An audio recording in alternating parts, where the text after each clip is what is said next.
بسم اللہ الرحمن الرحیم نحمدہ ونصلی ونسلم علی رسولہ الکریم اما بعد۔ پارہ نمبر 27 کا خلاصہ، اللہ جل شانہ نے پارہ نمبر 27 کو جو شروع فرمایا قال فما خطبکم سے، یہاں پر مختلف قوموں کے انجام کی بات کی جا رہی ہے۔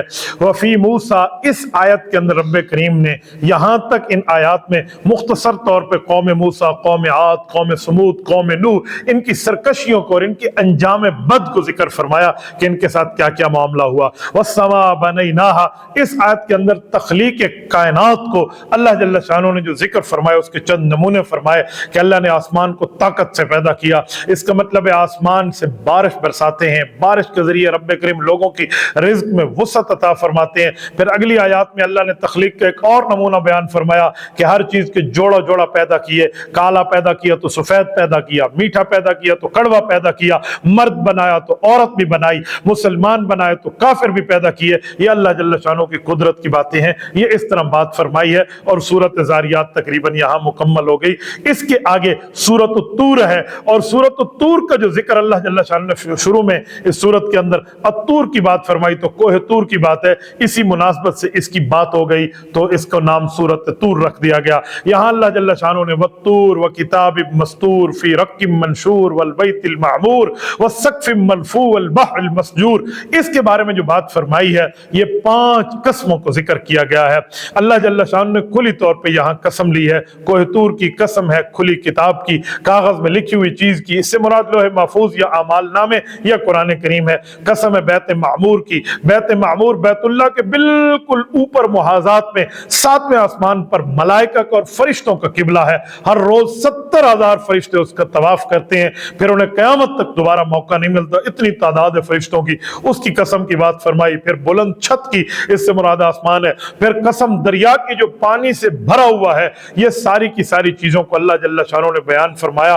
اس کے بعد فرمایا تمہارے پروردگار کے عذاب نے آ کر رہنا ہے اور اس کے عذاب کو کوئی نہیں روک سکتا۔ اس پر اللہ جل شانہ نے تمام آنے والی چیزوں کو گواہ فرمایا۔ پھر مجرمین کے انجام بد کو ذکر فرمایا، اسلوہا فاصبروا او لا تصبروا۔ اس آیت میں اللہ جل شانہ نے بیان فرما دیا کہ دنیا میں آدمی کو تکلیف آتی ہے، وہ گڑ گڑاتا ہے، تکلیف دینے والے کو ترس آ جائے تو کبھی چھوڑ دیتا ہے، لیکن آخرت کا معاملہ یوں نہیں ہے۔ فرمایا اس جہنم میں داخل ہو جاؤ، اب تم برداشت کرو یا نہ کرو تمہارے لیے برابر ہے، اب تمہارے اعمال بد کا بدلہ مل کے رہے گا۔ اعاذنا اللہ من، اللہ معاف فرمائے، اللہ محفوظ فرمائے رب کریم اس برائی سے، اس تکلیف سے اللہ ہمیں نجات عطا فرمائے، اس طرح کے عذاب سے اللہ ہم بچائے۔ پھر آگے متقین کے انعامات کا ذکر ہے، رب کریم نے ان المتقین فی جنات و نعیم فرما کر یہاں پر ارشاد فرمایا کہ متقین کو کیا ملے گا۔ پھر متقین کے لیے باغات کی بات فرمائی، اچھائی کی بات فرمائی، جنتیوں کے نشستوں پر بیٹھنے کی بات فرمائی، اور بڑی بڑی آنکھوں والی حوروں سے نکاح کی بات اللہ تعالی نے فرمائی ہے۔ دعا کریں اللہ تعالی ہم سب کو عطا فرمائے۔ پھر اس کے آگے ام عندہم خزائن ربک کی بات میں ایک بات ارشاد فرمائی ہے کہ یہ لوگ کہتے ہیں کہ طائف اور مکے سے کوئی امیر کبیر گھرانے کا، جیسے پچھلے پارے میں گزرا کہ امیر کبیر گھرانے کا کوئی شخص نبی بنتا تو اس کے لیے فرمایا کہ نبوت گویا الیکشن سے نہیں ہے، سلیکشن سے ہے۔ نبوت کے لیے اللہ جل شانہ کی مرضی چلتی ہے، یہاں پر لوگوں کے معاملات نہیں چلتے، تو اللہ جس کو چاہے اللہ جل شانہ نبوت دے دے۔ تو نبوت یہ کسبی نہیں ہے کہ آپ اسے الیکشن کہہ دیں، یہ سلیکشن ہے جسے وہ بھی کہتے ہیں، گاڈ گفٹڈ کہتے ہیں، یہ اللہ جل شانہ عطا فرماتے ہیں۔ تو اس آیت میں یہ ارشاد فرمایا اللہ نے دنوی مال اور متاع اور رزق بھی اپنے اختیار میں رکھا ہے، اور نبوت جیسی بڑی چیز وہ تو اللہ کے اختیار میں ہی ہے، یہ کیسے لوگوں کے تابع ہو سکتا ہے؟ جب رزق کسی کی خواہش کے تابع نہیں ہے تو نبوت کے معاملات کسی کی خواہش کے تابع کیسے ہو سکتے ہیں؟ وَاصْبِرْ لِحُكْمِ رَبِّكَ فَإِنَّكَ بِأَعْيُنِنَا، اللہ اکبر۔ رسالت مآب علیہ السلام کو تسلی بھی ہے اور رسول اللہ کے فرائض منصبی کی بات بھی فرمائی ہے۔ یہاں پر رسول اللہ کے فرائض کی بات فرمائی کہ آپ اپنے پروردگار کے حکم پر صبر کریں، اور 3 اوقات میں اللہ کی حمد و ثنا بیان کریں، اور آپ صبر کریں، اللہ جل شانہ کے معاملات میں آپ مشغول ہو جائیں۔ آپ کو جو پریشانی بھی ہوگی، لوگ آپ کی بات نہیں مانتے، آپ عبادت میں مشغول رہیں۔ 3 اوقات کے اندر خصوصیت کے ساتھ اللہ کی حمد اور تسبیح کریں، ایک کسی کی مجلس سے اٹھتے ہوئے یا تہجد کے وقت، اور